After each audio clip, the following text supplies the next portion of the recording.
Welcome to the course Introduction to Uncertainty Analysis and Experimentation. In this module on data analysis, we will look at regression development, which is particularly linear regression in a single variable. So, in the previous lecture, we had developed some of the arguments from which we will develop the regression. And here, those assumptions have been listed. The first thing we said, we will develop only linear regression, and then which means that our result function, the function y on for which we make a regression, this is like C0 plus C1 x plus C2 x square plus C3 x cube, and there could be more terms. We further qualified by saying that we will look at only a single variable where the independent variable is x and the dependent variable is y. So, this expression above will then get reduced and will become just C0 plus C1 x. Then we said that we will look at a single experiment, that is output of uncertainty analysis of the measurement and result. When we do one experiment, we collected all the data, we got the values of x I, which in this case is only x 1, and x maybe x 1, x 2 like that, and results R 1, R 2 like that. And we picked up one of these and one of these, any pair, any combination of two from these. Then we said that uncertainty is there only in the dependent variable y. In other words, uncertainty in the independent variable is very much less than uncertainty in the dependent variable, and for all practical purposes we could say that u x bar, which is uncertainty in the dependent variable or variance in the independent variable, this is 0. We also then said that irrespective of the value of the independent variable, that means whether we took x 1 or x 2, whatever values we took, the variance in the dependent variable y will be the same at every point. So, that is the next assumption that is here, that the dependent variable, the variance in the dependent variable is same at all values of the independent variable. And then we also said that variance in the dependent variable is normally distributed at any value of the independent variable. So, now what we have before us is that we have a regression of the form y is equal to a plus b x, b is called the slope, a is called the intercept. You will find in some books this is written as y is equal to m x plus c, somewhere it is also written as y is equal to a x plus b, some other symbols are used. We will use this particular form for developing our analysis. The only restriction here is a is our intercept and b is the slope. The input data points that we have is a set of data pairs in x and y, which we will denote as x 1 y 1, x 2 y 2. That means, value of y at x 1, value of y at x 2, value of y at x I, value of y at x n. So, there are n number of pairs.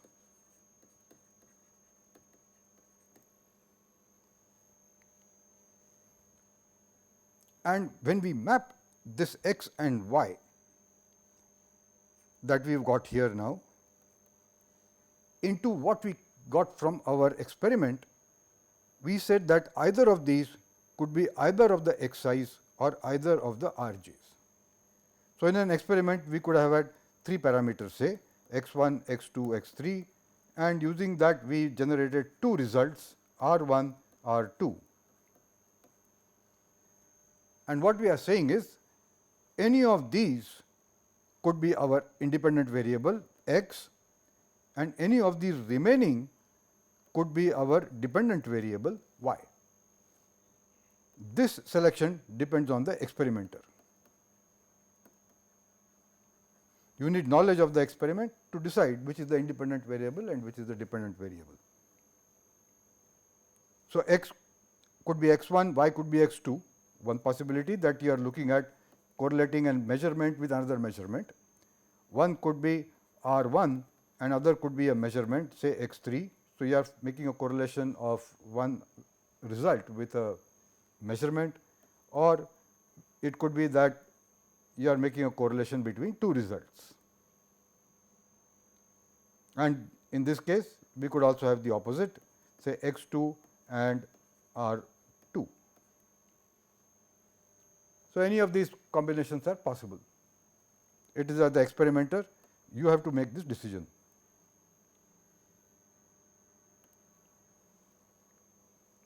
So, let us illustrate what those assumptions meant, and this is something that we looked at in the earlier lecture. Let us quickly revise that.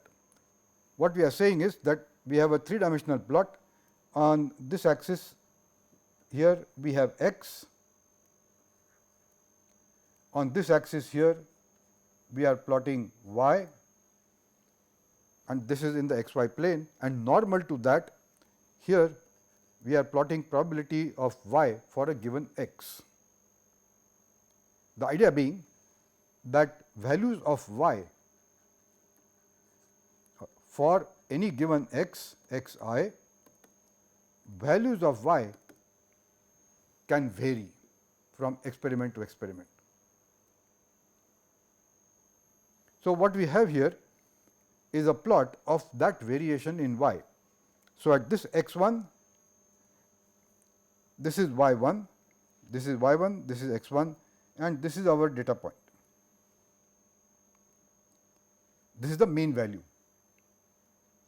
When we did the experiment, we did not get this x 1, but we got, once we got this value, once we got this value, once we got this value, another time we got this value, sometimes we repeated that value, then another time we got this value, and next time we got this value. So, like that, if we keep plotting it, in the limiting case when we have a population, this will end up becoming like a curve, and this will be a normal distribution.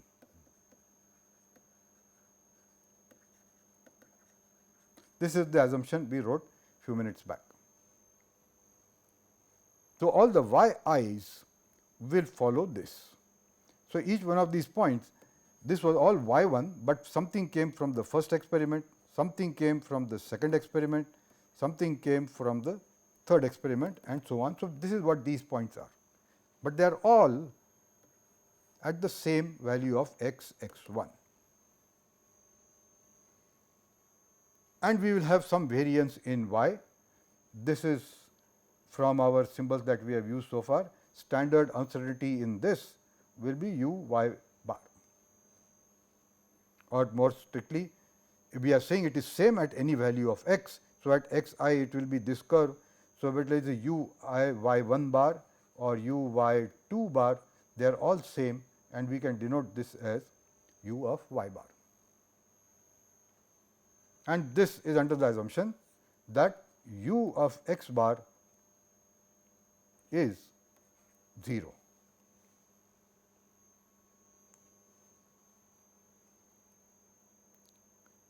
So, that sets up our nature of the problem, that we have variability in the dependent variable y. This was our dependent variable,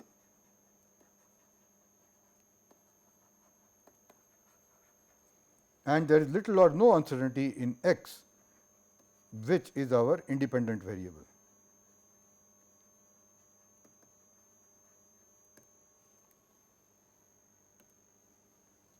So, now let us see what happens. What we are saying here is that in the first experiment you would get this x 1 and this y. The next time you do an experiment, you would get the same x 1, but maybe this y. So, our data pairs will be x 1 y 1 from the first experiment, same value if we do it x 1 y 1 from the second round, x 1 y 1 3 from the third round, and so on. And this next plot we will start putting them together, and we say that x1 we got y1 from the first experiment, y1 from the second experiment, y1 from the third experiment. And this we will do for all different values of the independent parameter, which here are indicated as x2, x3, xi, xn. So, this square represents the first experiment. So, if you have to make a legend, we can say that this is a square and this is experiment number 1, for which we have these data points. Y, this is y2 for the first experiment, y3 for the first experiment, y4, yi, yn.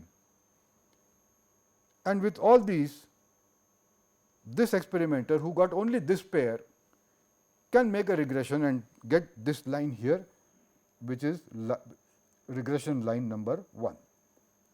The first experiment gave us this regression. We will see in a minute what equation it is that we put for this. For now, we move to the argument that let us look at the second experimenter. This person got the triangular data points and we call this experiment number 2. So, this was y1 from the second experiment, this was y2 from the second experiment, this is y3 from the second experiment, and like that this is yn from the second experiment, this point. So, using these points only the triangles, we can make yet another regression, not knowing that a regression on the first experiment was already there. It is completely independent of that, and so we get yet one more of the correlations or the regressions, and that we call as number 2.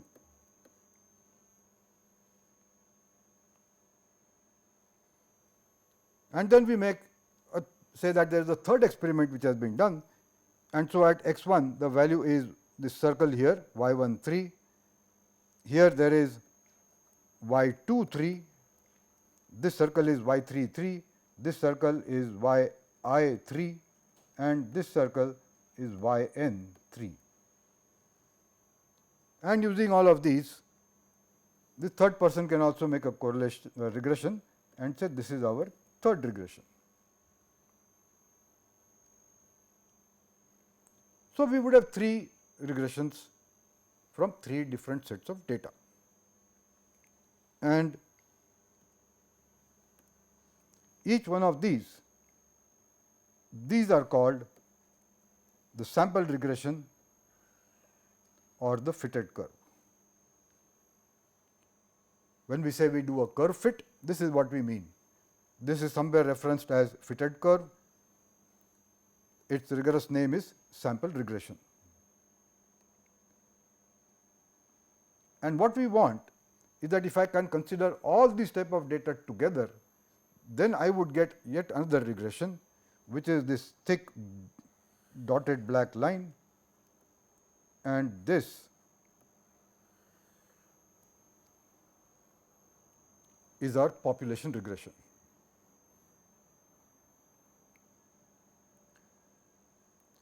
We will never know the population regression, like we have argued in the earlier cases of uncertainty analysis. So, our objective then becomes that from our sample regression or from our curve fit, we get some regression constants, which in our expression will become y is equal to a plus bx, and the population regression we could say y tilde is equal to alpha tilde plus beta tilde x, and our a's and b's are point estimators of alpha tilde and beta tilde. And to know where these lies, we will finally have to express these as an interval estimate, some a bar plus minus capital U a bar, and in this case b bar plus minus capital U b bar.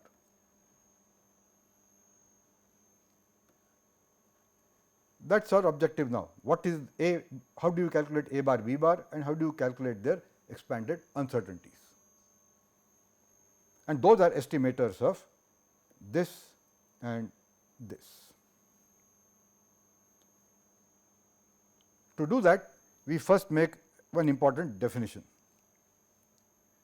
And what we have plotted here is just one case, one point. On the x axis, it is the independent variable x, and here we have taken one point x I. And from the experiment, we got this point, which is y I. So, we can say that this one,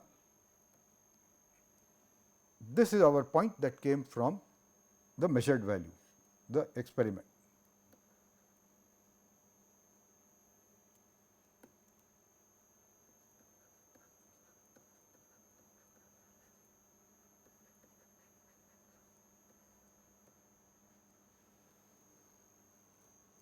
This is what we know. When we develop our sample regression, we get this line here, which is the sample regression line, and we denote that as y hat I is equal to a plus b x. We can put I there, which means the hat denotes that this is a projected value from sample regression.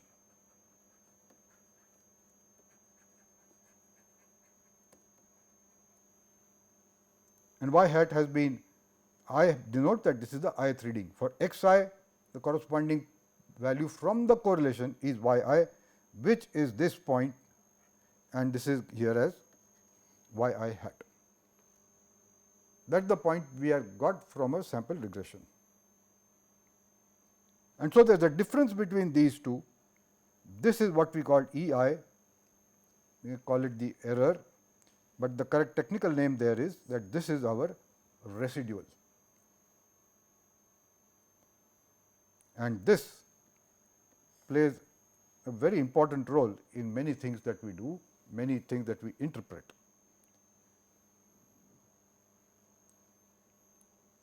The next thing that we have on this curve is yet another line, which is this line, which is our population regression, which means that if we had infinite number of y data points for every x I, and using that we develop our correlation, then we would get this expression y I tilde is equal to alpha tilde plus beta tilde x I. That means, we are putting in a value of x I, and the number that comes out, we are denoting it by y I tilde. The tilde denotes that this is from the population regression. So, hat denotes data coming from the sample regression, the tilde denotes data coming from the population regression, and this is our point. So, the difference between this value and this value, this entire thing, this is what we call as epsilon I, and E I is an estimator of epsilon I. So, this is an important definition, and we will write down the expression for residual in a minute. So, how do we develop regression of y on x? We have all these data points x 1 y 1, x 2 y 2, x I y I, x I x n y n. This is what we have. The desired regression is y hat is equal to a plus b I, or this, or the better way to write is that y hat is equal to a plus b x. And we want the answer as a plus minus u a bar, b plus minus u b bar at a certain confidence level. And the strategy we do is that a and b will take different values depending on which regression you are looking at. So, from first data set we will get a 1 b 1, from the second data set we will get a 2 b 2, like that. So, all these a's, they will themselves form a sample. and all the b's will also form yet another sample. And we look at the treatment of these two variables and work out what these constant values could be.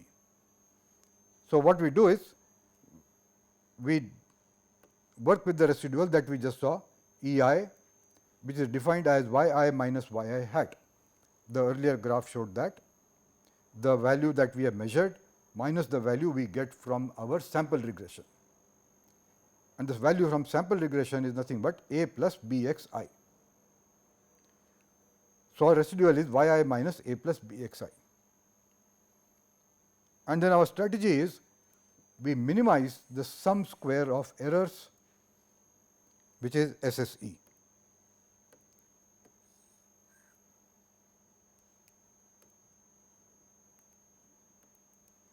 So, we are minimizing SSE, sum square of errors, which means we have taken each error E I, squared it, which is what we get here. This is for every point individually. So, this is E 1 square plus E 2 square plus E 3 square plus so on. We square it, and this is what we call SSE, sum square of errors. And our objective now becomes that we will minimize this SSE with respect to A and B. So, that means that D SSE divided by dA, this we want to set to 0, and D SSE divided by B del B, this we want to set to 0. If we do that, we will get the values for A and B. We can do this simple mathematics, write the full expression, differentiate it and set to 0, and the answer that we get is like this, that the value of B, or rather we can say the mean value of B is this summation over I equal to 1 to n for the product of x I minus x bar, y I minus y bar divided by I equal to 1 to n x I minus x bar square. And in some notations that we develop, we take some short forms. We define S x x, S as a capital S is a sum, the summation of x I minus x bar whole square, S y y as y I minus y bar whole square summed up over all the values. So, for instance, so this will be y 1 minus y bar square plus y 2 minus y bar square and so on. Where did we get the y bar? Y bar was nothing but 1 upon n summation of y I equal to 1 to n, a simple arithmetic mean of all the y values. X bar is the mean of all the x values. So, we calculate this difference, square it. Similarly, we do it for every point, data point, and add them up, that is called SYY. So, it has the dimensions of the square of the dimension of y. Similarly, this will have dimensions of square of the dimension of x. And then we define SXY as summation of x I minus x bar into y I minus y bar. So, what we do here is we take x 1 minus x bar into y 1 minus y bar, add to that x 2 minus x bar times y 2 minus y bar and so on. This is our SXY. We do not need to do all this detailed calculation if you are working in a problem, because these things are there in most spreadsheets, statistical packages, even in calculators. You just press, you input all the data points and just press one key and the answer comes out. But we should know what is it that they are doing. So, in that definition, the mean value of the slope, so this is slope B, is SXY upon SXX.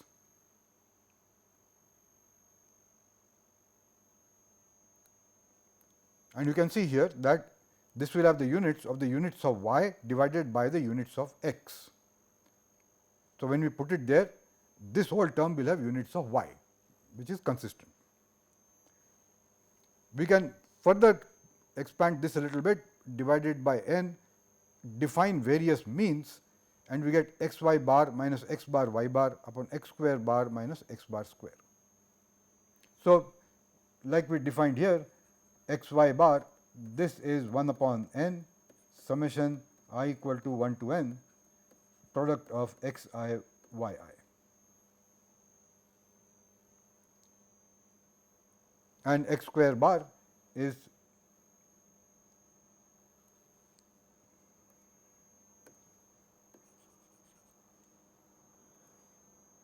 so x square bar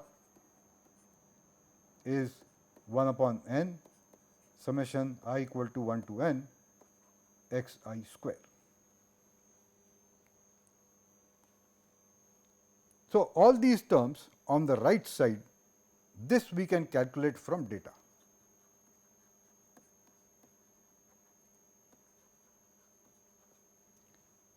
We have all the values.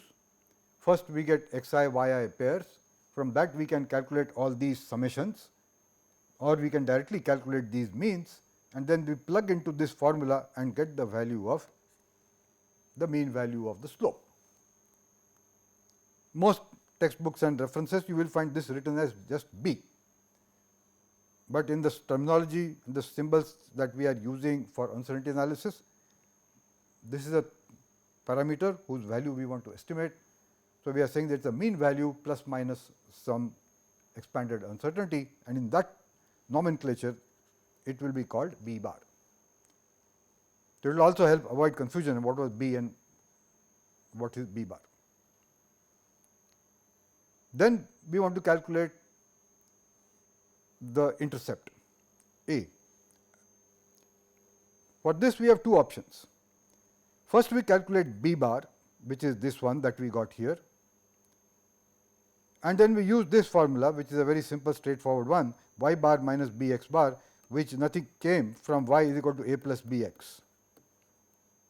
So, we just said a is y minus b x, b we calculate this way, we just put the values in here and we have the value of a bar. The other option is to do a little more involved calculation, where we do the same thing that we did with b, simplify it, and what you get is sigma x square bar into sigma y minus sigma x y into sigma x upon sigma x I minus x bar square. And if you further simplify it, this becomes x square bar y bar minus x y bar x bar upon x square bar minus x square. So, the denominator you can see is nothing but s x x. We have already calculated all these parameters for the calculation of b. So, either we can just use those numbers in this formula and get a bar, or we can do this calculation and get the value of a bar.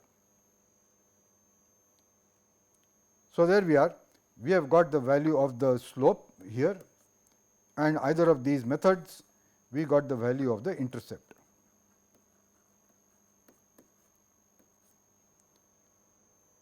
And so, we can now write y is equal to some number plus some number times x, or you can call this y hat if you want to do that.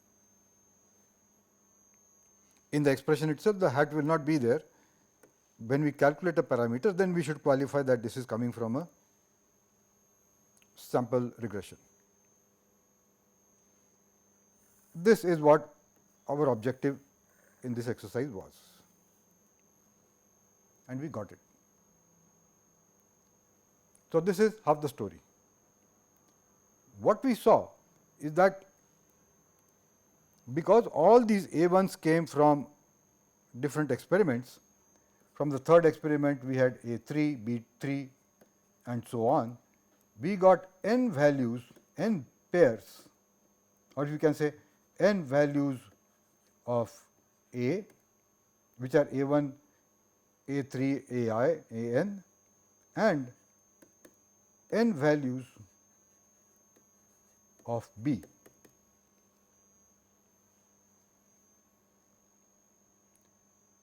And all these values are likely going to be different. So, we cannot say that we are going to pick up this particular value or that particular value. Our objective then becomes, for each one of these, what is the interval estimate?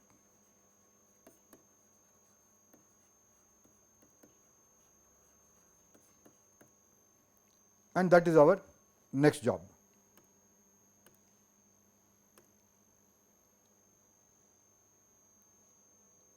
I will skip all the detailed statistical theory that lies under these formula. You can read it from the book. For now, I will just present the final answer that we get. And what we have is the variance of the intercept A sigma A square or its indicator S A square is given by this formula. So, here is the new term that is coming up. S y given x square in bracket 1 upon n, n is the number of data pairs we have, no problem with that, plus x square bar, we calculated that, we know how to do it, over summation x I minus x bar square, this is also known to us, and again we recognize that this is nothing but S x x. So, using these S x x, S y y terms, this makes it easy to write formula, and later on when we do analysis of variance and many other things, these sums come in very handy. The question is, this came from the data, this all came from the data. So, everything in the square term, square brackets, this comes from the data, there is no problem with that. What about this one? So, here there is an important definition coming up, that we define S y x as square root of y I minus y hat square upon n minus 2, where y I minus y hat is summation of E I square divided by n minus 2. N minus 2 comes because we got 2 less degrees of freedom, one was the mean and the other was the mean value of the other parameter. So, this caution symbol tells us that this is not the same as what we have as S y or S y bar. This was standard deviation of the mean or the standard uncertainty. The square of this was the standard variance, but in this definition, we always calculated the value based on y I minus y bar square and then divided by n minus 1.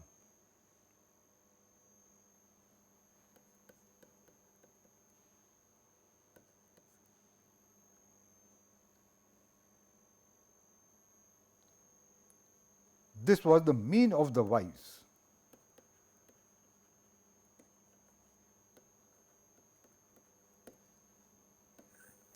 Here it is the residual where the difference is relative to the value that you get from the sample regression, y I hat, where this was y bar. We can see that if uncertainty in x is 0, these two values will be pretty much the same. In a minute, we will come back to this. Or can we have a simpler relation, because we can't go about calculating y hat every time. But what we have here now is that we have a formula by which we can estimate what we have called so far the standard uncertainty in A.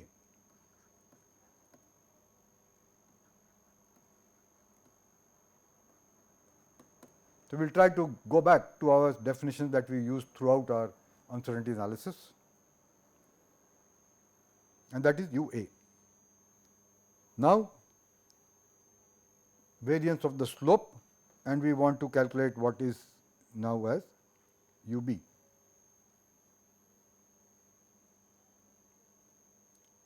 and that is given by this relation here.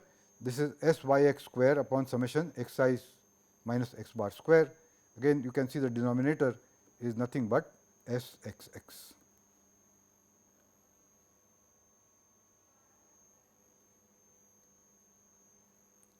So, we got all the relations we wanted.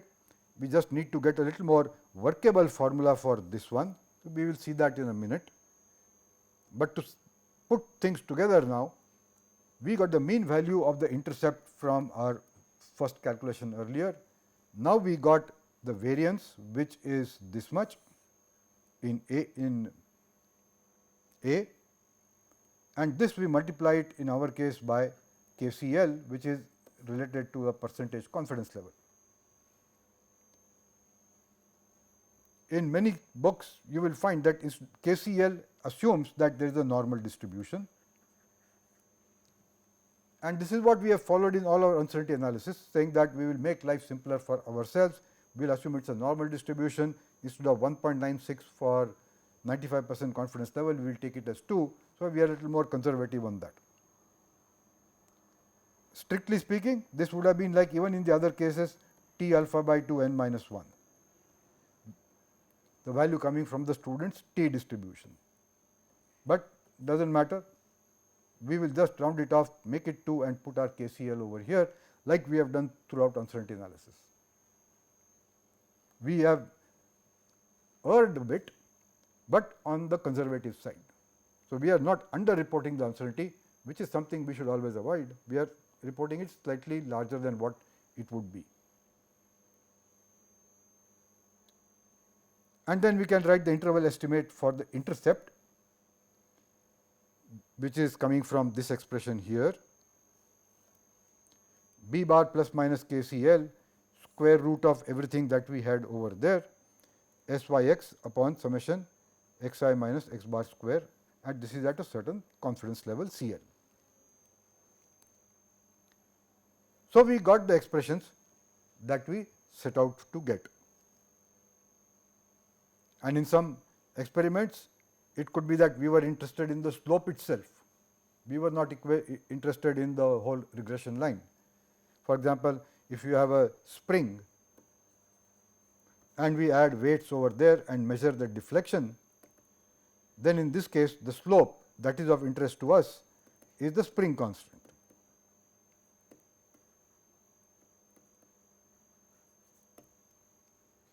So, that is an example where we are interested in the slope. Sorry, this is not intercept, this should be slope.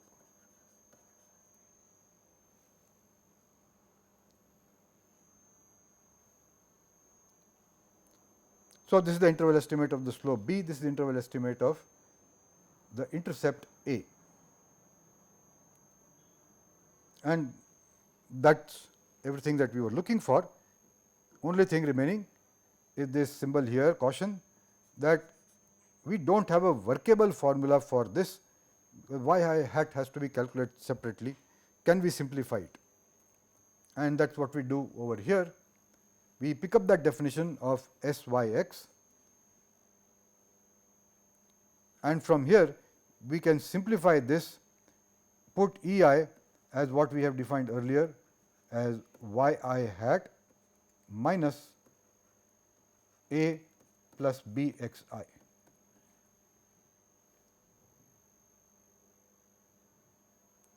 No, sorry.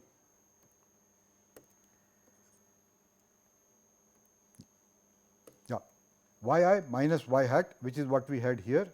So, this is yi minus a plus b xi, and y xi bi values are known to us. A and b has been calculated. So, we can calculate this term, but we can further simplify it in terms of various summations, and this is the relations that we get, that syx square is 1 over n minus 2 summation of yi minus y bar square minus summation xi minus x bar into yi minus y bar square upon xi minus x bar square. So, if you see the second term, this is nothing but sxy squared upon x x.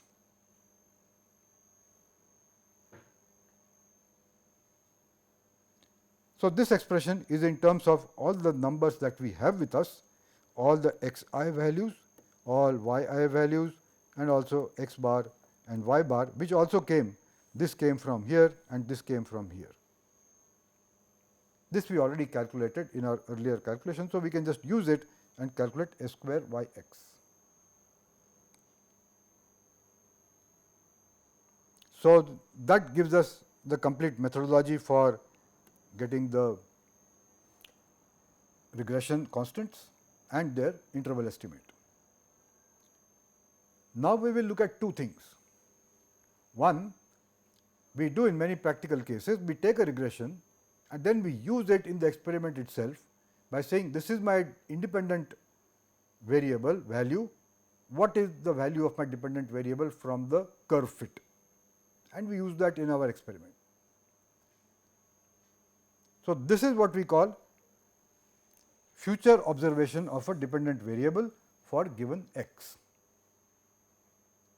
So, first we will see this, that means we are trying to predict what will be the value that will come out of this regression and its interval estimate. Two things we are doing together. In the next part, we will see that instead of asking for the future observation, we will say, well, y was distributed, how can I predict its mean value? So, that we will see in the next one. So, what we have? We have a regression, interval estimates for the regression constant we got, and we want to obtain value of the dependent variable, means y, for a specified value of the independent variable x 0. That means, this is x, this is y. We did the experiment and we produced a regression which was like this. Of course, the regression constant had uncertainty. Then we picked up some value x 0, and using this value x 0, we went to our regression line and got this value y 0. So, what is this mean value and what is its uncertainty? That is what we will look at now. So, we have mean value of the dependent variable y 0, which is nothing but we use the regression, substitute x 0 value in lieu of x, and we get the predicted value of y for that value, which we denote by y hat because it is predicted value, y 0 because it is corresponding to x 0. So, this is the mean value of the dependent variable that we get, simple and straightforward. The interval estimate comes with a little involved expression. One can go through all the statistics and rigorously derive this. I have skipped those steps, and this is the final answer that we get, that at CL percentage confidence level,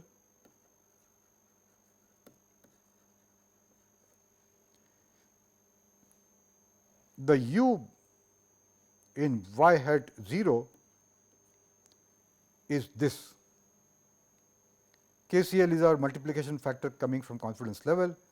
This is an expression that we have got, which is S y of x, which we have seen in the earlier slide how to calculate that, square root of 1 plus 1 upon n plus x 0 minus x bar upon summation x I minus x bar square. X bar and all the x i's came from our data, x 0 is the input that we have given in this particular calculation. Now, let us see the implication of this expression.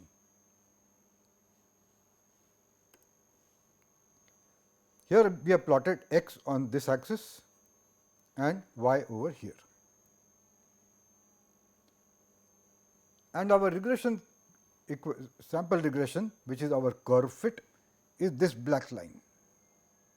So, that is our curve fit. And now, we say if x 0 was here, here, here, there or there, what will be the uncertainty in x 0? So, these are different values x 0 could take. We can say that this is x 0 1, we can say this is x 0 2 and like that. And we are asking the question, what is y 0 1 and its uncertainty?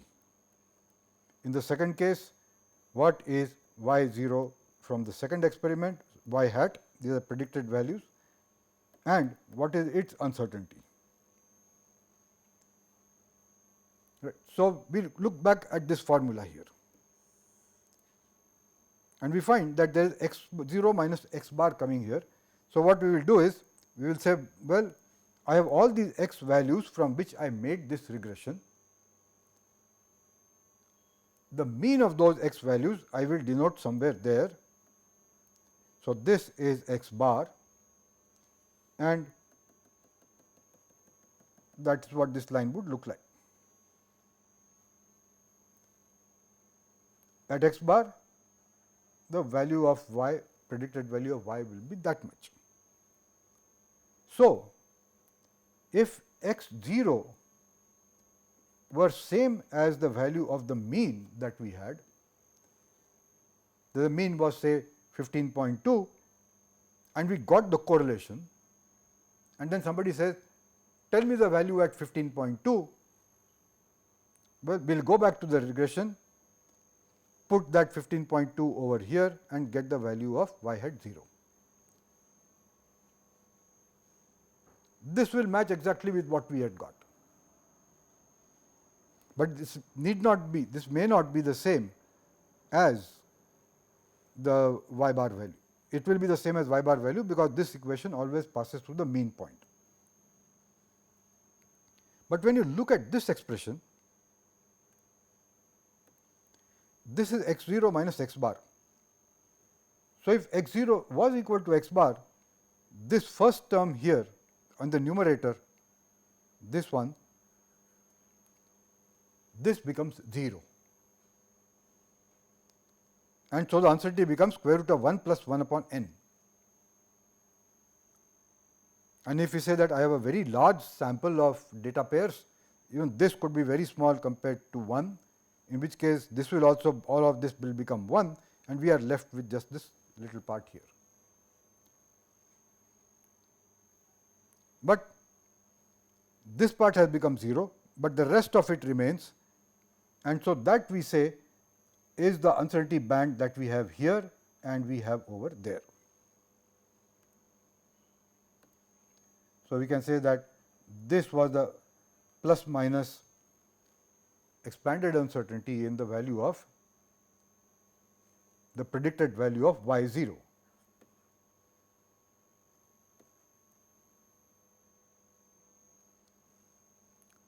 Now, let us take another point, say this one x 0 2. This lies over here. The mean value comes from the regression.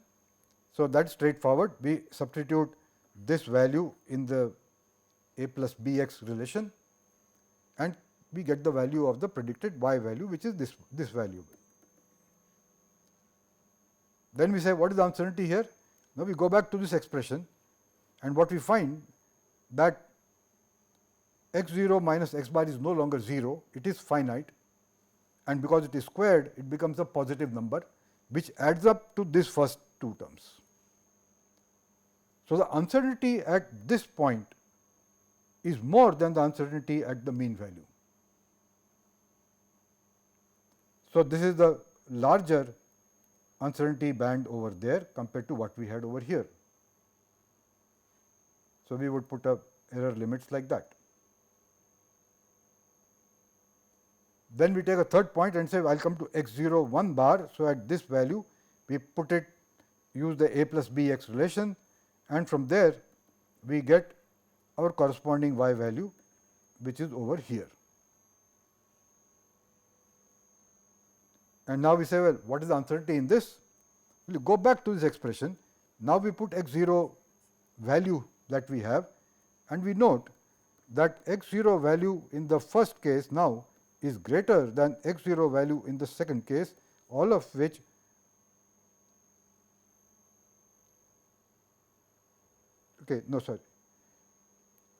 in this case it is. So, what we see here is that x 0 bar, x 0 minus x bar, which is this gap, this is more than the case in the second case. So, we earlier had this as the gap, x 0 minus x bar when it was the 2 point. When it is the first point, the gap is this much, it has increased. So, this numerator term over here has further increased, which means that the overall interval estimate has also increased. And so, that is what we see here. This would be going from here to there, and now what we see here is that the uncertainty as we are going away from x 0 on this side is increasing. Now, we can take points on the higher side. So, if we are over there, we get the mean value from the correlation, and now the difference is this much. This is in the numerator x 0 minus x bar, and we get an uncertainty larger than what it was at x bar, and which is what you see here.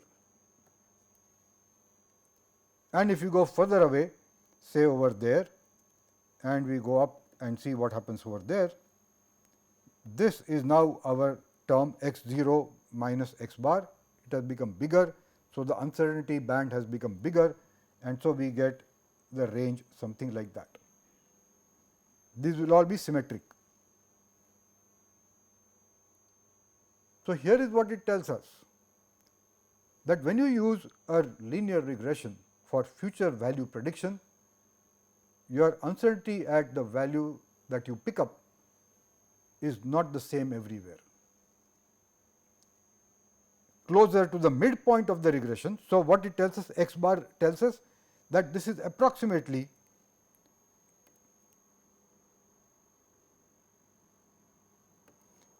somewhere in the middle range over which the correlation was made. So, correlation was made in this range. So, that means all the x i's were within this, and when we use the regression for future value prediction, at the approximately in the center region of this, our uncertainty is going to be the smallest.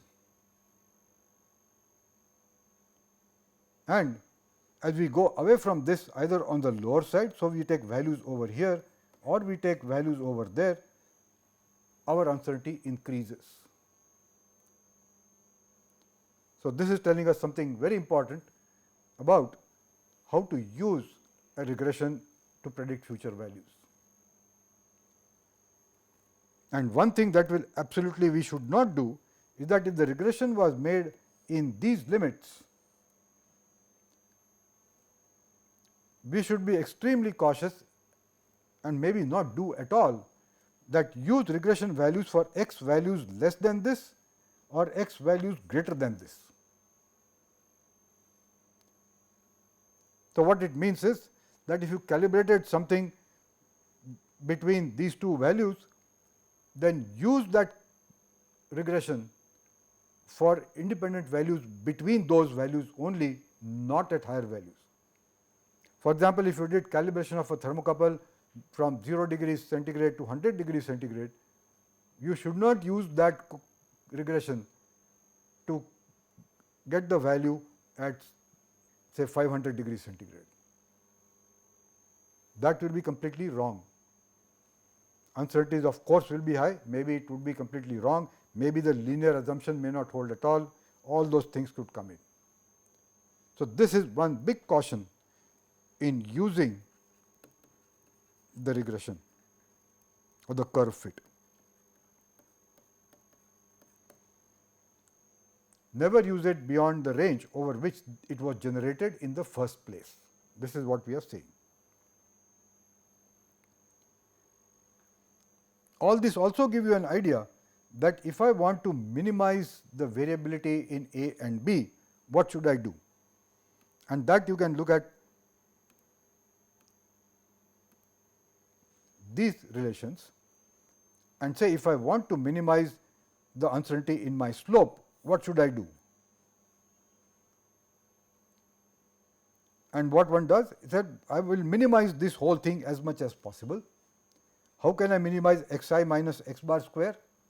Will take lots of data points. That is fine. So, if this is a range over which you are doing calibration, you could take equally spaced say 5 points, 7 points, 9 points. Somebody else comes and says, no, let us improve the uncertainty, make it narrower, let us take twice as many points. This denominator term will increase further. Our estimate of the interval or the u bar, ub bar, this will go down, which is good. But what it also tells us that, well, you need not take that many points at very small intervals, but do something else. This is the range on which you want to take data points. Take lots of points over here, few points in the middle, and then again take lots of points at the other end. So, you are doing more measurements at the extremities of the range over which the regression has to be made. So, the x size in general is larger. In all the cases, of course, the mean value is the same, but now that you have taken more values at the ends to make the regression, your uncertainty in u b bar and also the uncertainty in a bar, the u a bar, both these will be going down. So, this simple formula that we got is giving us a lot of insight on how to plan an experiment. So, if you look at the experimentation stages, when we said that we have to make the test plan in the pre-uncertainty stage, here is where some aspects of uncertainty are coming in and giving us very valuable information on how to do the experiment.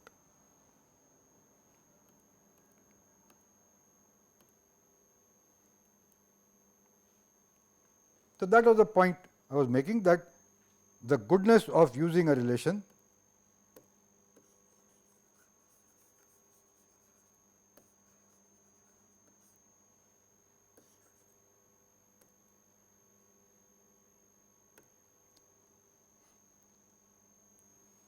goodness of using a correlation that we have developed is best within the range and which the independent variables were chosen in the first place.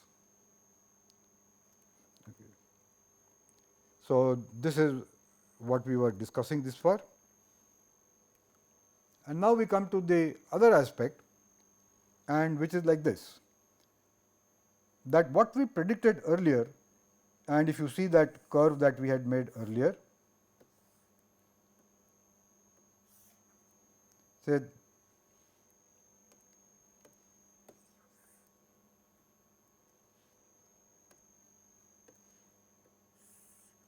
this was our x, this was y, and this was p y of x, and what we had made a drawing there. So, I will just try to quickly make it here. So, this is what we have x I, and we said that over here we had a distribution of y values. This was our mean value of y. Our first calculation we just saw, calculating y hat 0, was told us that what is the likelihood of where the future value will lie. So, it could lie anywhere here, it could have been here, it could have been there, it could have been there, or like that. And what is the interval about which we can say it lies. Now, what we are asking is that we made our measurement there, our population we did not have with us. So, this was not there.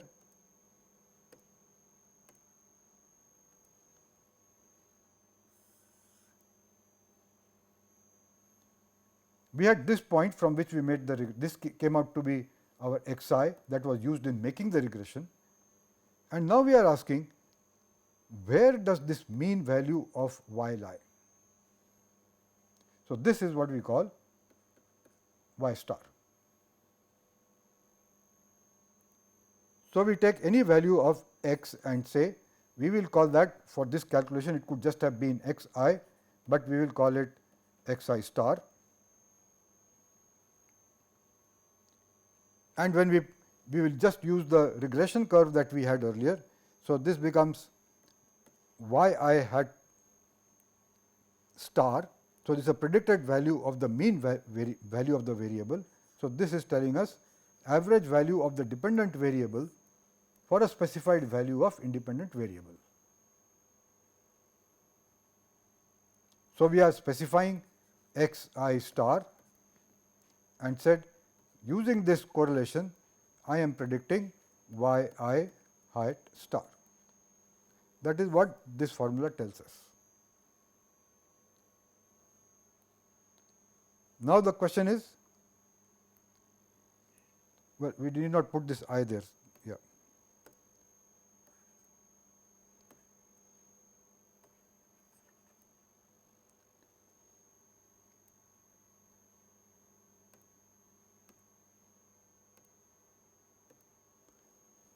So, what we are saying is, I have a value of x which I will call x star, and I want to know what is the interval estimate for the mean of this curve. So, the mean value we calculate from our correlation, which is y hat star. Y hat because this is the predicted value, star because it is, we are differentiating this by calling it star, that it denotes the average value of the dependent variable. So, this value we got, that the mean will lie in an interval about y hat star plus minus something, and that something turns out to be what is given in this relation here. KCL is our confidence level, S by x came from our earlier thing, and now we have this value, and this is x star minus x bar over summation x I minus x bar square plus 1 upon n. In the earlier expression we had 1 plus this, which means that the interval for the mean prediction is less than the interval for a future value prediction, and that is to be expected because the means will all lie in a smaller, tighter range than the values themselves.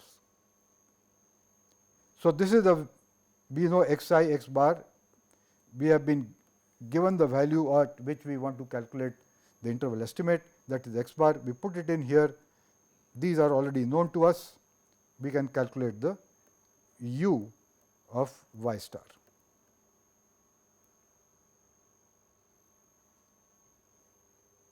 And again, like the previous case, here also, if x star is very close to x bar, then we have the minimum uncertainty that you can expect, the smallest interval at x bar equal, x star is equal to x bar. This first term will become 0, but the second term remains, so it is still finite. So, it is the minimum. And as you move away from the mean value of x I, so this was the mean value x bar.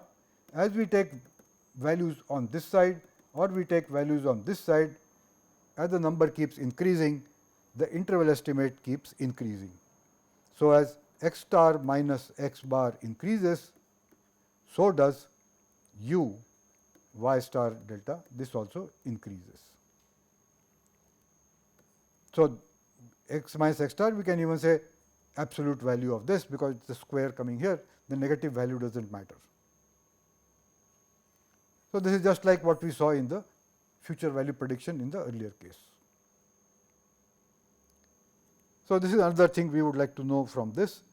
A third thing that we would have liked to know, but we will not go into detail of it, is that we have y equal to a x plus b, but now I am given the value of y, what is the value of x? So, that is another set of calculations and formulae. We will not be going into it, because most of the time we use this. So, that completes our discussion on developing regressions. We have looked at the statistical basis and developed a set of ideas as to how and why we develop regressions in a particular way. And having done that, we developed expressions for mean and interval estimates of the regression constants. We are restricting our discussion to linear regressions in one variable and with u x bar equal to 0, but u y bar is finite.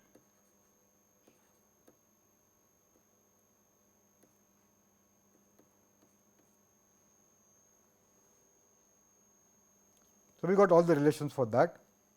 Then we looked at future value prediction, that using a regression, how can I predict a value for a value of the independent variable, what will be the corresponding value of the dependent variable and what will be its uncertainty.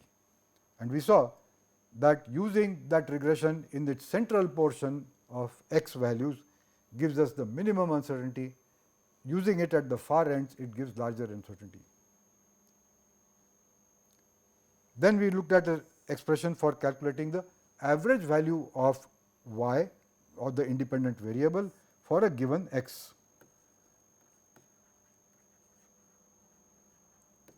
X, which is the independent variable.